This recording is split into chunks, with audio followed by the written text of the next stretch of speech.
खामगाव तालुक्यातील पारखेड परिसरात सुरू असलेल्या वाळूच्या अवैध वाहतुकीवर तहसील प्रशासनाने धाडसी कारवाई करत एक ट्रक पकडण्याची घटना 30 मार्च रोजी उघडकीस आली। या कारवाई दरम्यान तहसीलदार सुनील पाटील यांच्या अंगावर वाहन घालण्याचा प्रयत्न झाल्याने काही काळ तणावाचं वातावरण निर्माण झालं होतं।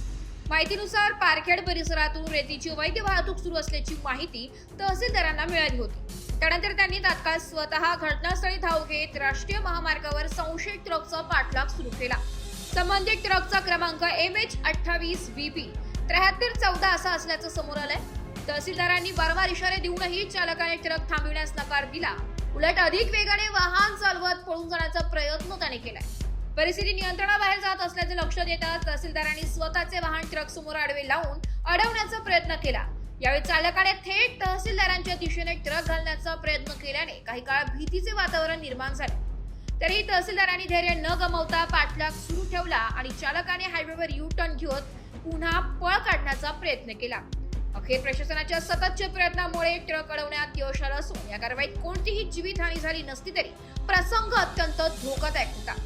घटनेनंतर खामगाव ग्रामीण पोलीस ठाण्यात तक्रार दाखल करण्यात आली असून गुन्हा नोंदविण्याची प्रक्रिया सुरू आहे।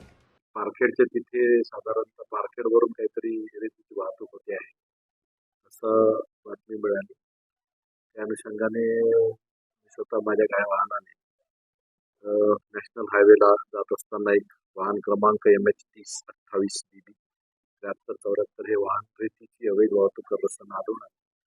त्याला थांबवण्यासाठी मी बराच प्रयत्न केला, परंतु भरधाव वेगाने तो पुढे जातच होता।